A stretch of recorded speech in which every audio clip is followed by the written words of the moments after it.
Before the birth of Rama and his brothers, King Dashrath and Queen Kaushalya had a daughter named Shanta. Kaushalya's elder sister Varshini and her husband King Rompud, who was a close friend of Dashrath, were childless. During a visit to Ayodhya, Varshini joked about adopting a child, and Dashrath promised her Shanta. True to his word, Dashrath gave Shanta to Raja Rompud, making her the princess of Angdesh. As Shanta grew into a beautiful woman, she was once conversing with Raja Rompud when a Brahmin came seeking help for cultivation. Feeling ignored, the Brahmin left. This offended Lord Indra, the god of rain, who then withheld rain from the kingdom. To lift the curse, Raja Rompud sought the help of Rishi Rishyashringa, who performed a yagya to appease Indra, bringing rain back. In gratitude, King Rompud and King Dashrath married Shanta to Rishi Rishyashringa. Later, Dashrath, still without an heir, invited Rishyashringa to perform a yagya for him. The god of fire granted a sacred dessert to Dashratha, which led to the birth of Rama and his brothers. Kaikeyi और मंथरा के श्री राम को वनवास भेजने की कहानी में छुपा है एक powerful relationship rule. Shri Ram जब छोटे थे तो उनकी सौतेली माँ केकई उन्हें माँ कौशल्या से भी ज्यादा प्यार करती थी। सालों बाद जब राजा दशरथ ने श्री राम को राजा बनाने का सोचा और मंथरा ये खबर लेकर केकई के पास गई तो केकई बहुत खुश हुई ये सोचकर कि उनके अपने बेटे जैसे श्री राम राजा बनने जा रहे हैं। लेकिन कुछ ही समय में मंथरा ने केकई का दिमाग ऐसा पॉल्यूट किया कि श्री राम को राजा बनने की बजाय वनवास जाना पड़ा, जिसके बाद केकई का रिलेशनशिप अपने बेटे भरत और राजा दशरथ दोनों से खराब हुआ। रिलेशनशिप रूल ये है कि जीवन में 3 तरह के लोग हैं। कुछ हनुमान जी जैसे द डिवाइन सोल्स जो निस्वार्थ भाव से बिना किसी एक्सपेक्टेशन के हमारे साथ हैं, जैसे माता पिता। कुछ सुग्रीव जैसे लोग हैं द प्रैग्मेटिक टाइप जो इसलिए साथ हैं क्योंकि इसमें उनका कुछ बेनिफिट है। तीसरे हैं द मंथरा टाइप जो अपने पर्सनल बेनिफिट, नेगेटिव अप्रोच और गॉसिप से रिलेशनशिप्स खराब करते हैं।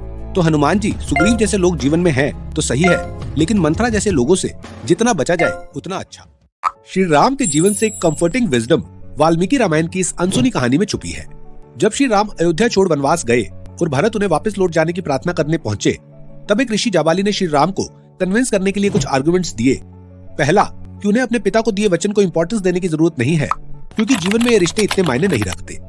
दूसरा, उन्हें कंफर्टेबल और प्रेडिक्टेबल लाइफस्टाइल को चुनना चाहिए, न कि वनवास के डिसकंफर्टेबल, पेनफुल और स्ट्रगल से भरे अनप्रेडिक्टेबल लाइफस्टाइल को। तीसरा, वो राजा के घर पैदा हुए हैं तो उन्हें राजमहल में इंद्रदेव की तरह राज करना चाहिए। ये तीनों आर्गुमेंट्स जाबाली ऋषि की प्लेजर ओरिएंटेड मटेरियलिस्टिक फिलॉसफी को सिंबलाइज करते थे, लेकिन श्री राम ने उनके आर्गुमेंट्स को रिस्पेक्टफुली रिजेक्ट करते हुए अपना पॉइंट ऑफ व्यू बताया कि वो अगर आज अपने पिता को दिए वचन का पालन नहीं करेंगे और मुश्किल रास्ते से डरकर आसान रास्ता चुनेंगे तो दुनिया के बाकी लोग भी उनका एग्जाम्पल लेकर जीवन में गलत राह चुनेंगे। जबकि सच ये है कि मुश्किल राह पर चलकर ही इंसान हाईएस्ट लेवल ऑफ फिजिकल और स्पिरिचुअल ग्रोथ अटेन करता है। Do you know that King Dashrath was destined to die without seeing his son Prabhu Sri Ram's face? King Dashrath was hunting in forest when he heard the sound of water, and thinking it to be an animal, he shoot an arrow, killing Shravan Kumar. Shravan was collecting water from the nearby river for his blind parents whom he was taking on pilgrimage by carrying on 2 baskets tied to a bamboo pole on his shoulders. A guilt-ridden Dashrath told Shravan's blind parents about all the things that happened and asked for forgiveness.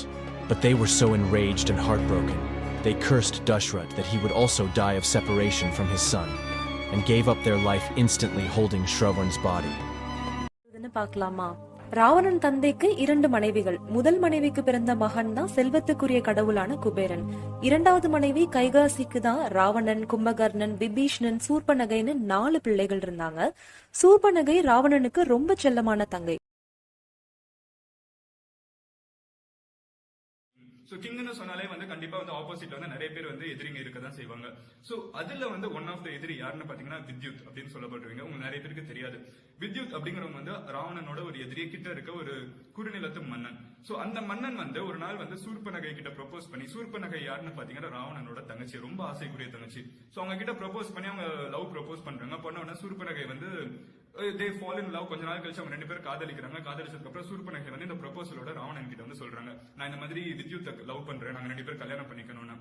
Ravanan அஸ்ட்ராலஜில நான் முதலே சொன்னேன், அதாவது அடுத்து என்ன நடக்க போகுது அப்படிங்கறத முதலே ப்ரெடிக்ட் பண்றது ஜோசியம். சோ அதுல ஒரு மிகப்பெரிய ஆள் அப்படிங்கறதுனால ராவணன் ப்ரெடிக்ட் பண்ண முடியுது. ஓகே, இன் ஃபியூச்சர் என்ன ஆகும்னு பாத்தீங்கன்னா இந்த சொல்லப்படுற வித்யுத் எதுக்காக இப்படி பண்றாங்கன்னு பாத்தீங்கன்னா, வித்யுத் ராவணனை கொண்டு இந்த ஸ்ரீலங்காவை அடையணுங்கிற ஒரே ஆசைக்காக தான் சூர்பனகை மேல லவ் இருக்குங்கிற ஒரு வேஷம் போடுறாங்க. இது உண்மையிலே லவ் இல்ல அப்படின்னு சொல்றாங்க.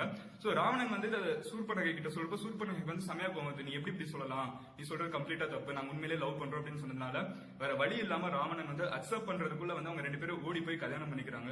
வேற வழி இல்லாம ராவணன் வந்து அதுக்கப்புறம் தன்னோட எதிரி தன்னை கொல்றதுக்கு ஒரு நாள் வருவாங்கன்னு தெரிஞ்சாலும் வித்யுத்தையும் சூர்பனகையும் ஏத்துக்கிறாங்க. ஏத்துக்கிட்டதுக்கு அப்புறம் என்னதுன்னு பாத்தீங்கன்னா, ஒரு நாள் ராவணனும் வித்யுத்தும் நடந்து போயிட்டு இருக்கப்போ, கார்டன்ல தனியா நடந்து போயிட்டு இருக்கப்போ வித்யுத் வந்து ராவணன் அட்டாக் பண்ண வராங்க. வேற வழி இல்லாம செல்ஃப் டிஃபென்ஸ்க்காக, தன்னை தற்காப்புக்காக ராவணன் வந்து வித்யுத்தை கொல்ல வேண்டிய நிலைமைக்கு வந்துருது. வித்யுத்தை கொண்டு வர்றாங்க. இது வந்து சூர்பனகை வந்து பயங்கரமாவே ஹேட்ரட், ரொம்ப கோவம் வருது. நீ என் ஹஸ்பண்ட் நீ வேணும்னே கொண்டுட்ட, நீ வந்து பிளான் பண்ணி பண்ணிட்டு அண்ணன் மேல ஒரு மிகப்பெரிய கோவம் வருது.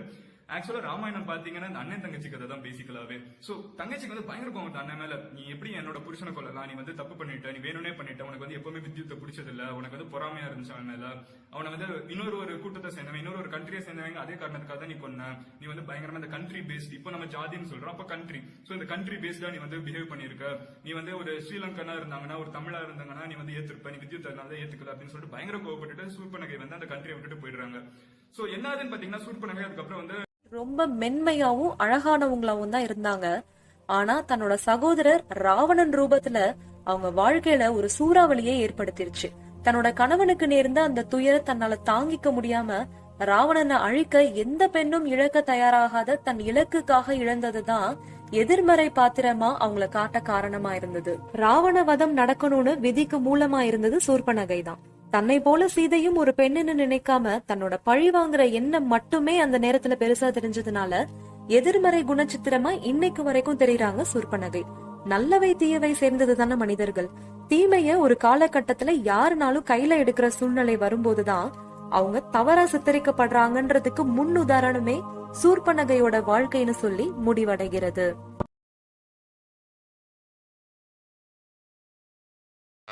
मेरे लिए इस हिरन को नहीं पकड़ेंगे?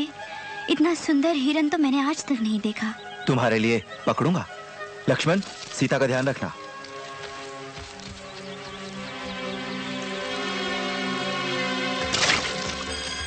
भैया, वो वेशधारी शूर्पणखा आपको याद है ना? ध्यान रहे, छलियों के भुलावे में मत आ जाइए। अच्छी बात है, सीता की रक्षा करना।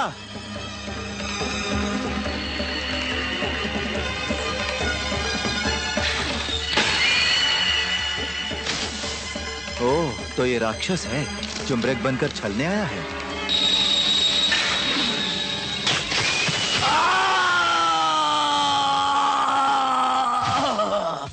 तुम मुझे मारकर बड़े संतुष्ट हो गए होगे, पर तुम अपनी सुंदर सी पत्नी के बारे में भी सोचो। पत्नी? लक्ष्मण, सीता, मेरी सहायता करो। लक्ष्मण, तुम्हें सुनाई दी ना दर्द भरी चीख? स्वामी संकट में है, सहायता चाहिए उन्हें तुम्हारी। कुछ नहीं होगा उनको, आप चिंतित न हो। तुम चाहते हो मेरे स्वामी लौट के ना आए? यही आज्ञा है तो फिर मैं वहां जाता हूं।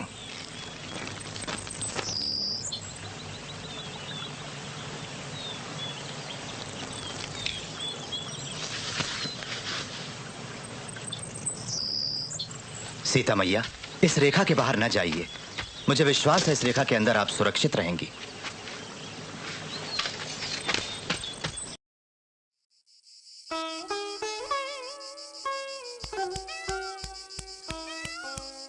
भिक्षाम देही बापरे, भिक्षाम देही।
में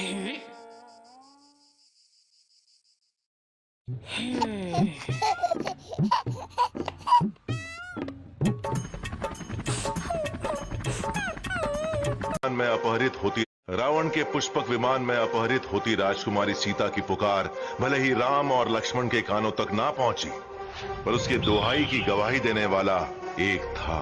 राजकुमारी सीता को बचाने महान जटायु ने रावण के षड्यंत्र के विरुद्ध उड़ान भरी।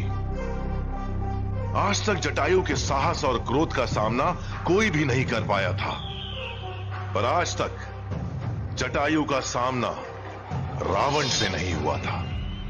अन्याय के विरुद्ध लड़ाई में हारने वाला पराजित नहीं, प्रेरणा बनता है। घायल, अकेला, जटायु ने प्रतीक्षा में अपनी अंतिम सांस को रोके रखा। सांस जो छूटी तब जब दो भाइयों की छूटी उम्मीद को फिर से सहारा मिला। इस बलिदान के आगे देवों के सर भी झुके और इस तरह अपनी मौत से जटायु ने एक बुझती खोज को नया जीवन दिया। रावण ने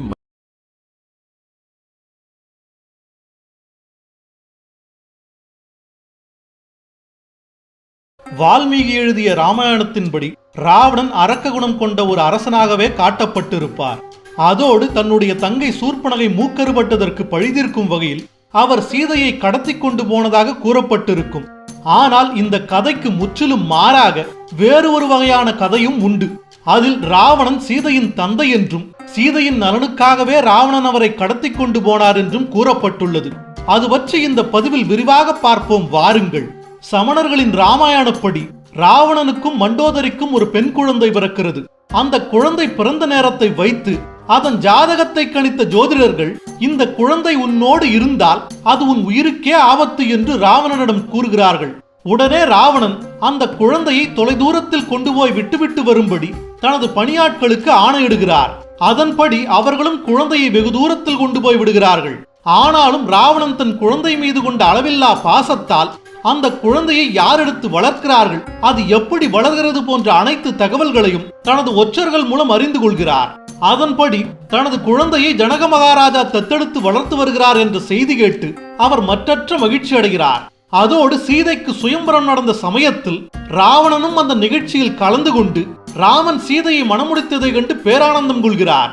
அதன் பிறகு ராமன் 14 ஆண்டுகள் வனவாசம் சென்றபோது சீதையும் அவரோடு சென்றதை எண்ணி துடித்துள்ளார் ராவணன். தன்னுடைய மகள் வனத்தில் சிரமப்படக்கூடாது என்ற நோக்கில் அவர் சீதையை கடத்தி கொண்டு போய் இலங்கையில் வைத்துள்ளார். ராவணன் சீதையை கடத்தியவுடன் அவரை மீட்க ராவணனும் லக்ஷ்மணனும் புறப்பட்டனர். சீதை மீது அளவு கடந்த பாசம் கொண்ட ராவணன் தான் தூங்கும் போது கூட சீதை சீதை என்று முனவி உள்ளார். அதை கேட்ட அவரது மனைவி மண்டோதரி கூட ராவணன் மீது தவறான அபிப்பிராயம் கொண்டுள்ளார். சீதை தன்னுடைய மகள்தான் என்று கூறினால் அவரை இவ்வளவு காலம் வளர்த்து வந்த ஜனன மகாராஜாவிற்கு அது பெரும் துன்பத்தை விளைவிக்கும். அதோடு தனது மகளான சீதைக்கும் அது பெரும் சங்கடத்தை விளைவிக்கும் என்பதால் ராவணன் அந்த உண்மையை தனக்குள்ளேயே மறைத்துள்ளார். ஒருவேளை ராமனின் வனவாசம் முற்றிலும் முடிந்திருந்தால் ராவணன் சீதையை விடுவித்திருப்பார். ஆனால் ராமனின் வனவாசம் முடியாததால் அவர் தன் மகளை ராமனிடம் ஒப்படைக்க விரும்பவில்லை. அதனால் ராமனை எதிர்த்து போரிடவும் துணிந்துள்ளார் ராவணன். சீதை தன்னோடு இருந்தால் தான் இறப்பது உறுதி என்பது ராவணனுக்கு தெரிந்தும் அவர் தன் மகளுக்காக போரில் ஈடுபட்டு மாண்டார் என்று கூறுகிறது சமணர்களின் ராமாயணம். இதற்கு வலு சேர்க்கும் விதத்தில் சிலர் வைக்கும் ஆதாரங்கள் என்னவென்றால், ராவணன் நினைத்திருந்தால் சீதையை மணந்திருக்கலாம். ஆனால் அவரோ சீதையிடம் தப்பான நோக்கத்தில் ஒரு நொடி கூட நெருங்கவில்லை. காரணம் சீதை தன்னுடைய மகள் என்பதால் தான். அதோடு வால்மீகியின் ராமாயணப்படி பார்த்தாலும் சீதை ஜனன மகாராஜாவின் சொந்த மகள் கிடையாது. அவர் சீதையை பூமியில் இருந்தே கண்டெடுத்தார். அந்த குழந்தை நிச்சயம் ராவணனின் குழந்தைதான் என்கிறார்கள். எது எப்படி இருந்தாலும் ராவணனின் அழிவிற்கு காரணம் அவர் சீதையை கடத்தி வந்ததுதான் என்பதை யாராலும் மறுக்க முடியாது. இது போன்ற மேலும் பல வரலாற்று தகவல்களை தெரிந்து கொள்ள பயாஸ்கோப் சேனலை சப்ஸ்கிரைப் செய்யுங்கள். நன்றி, வணக்கம்.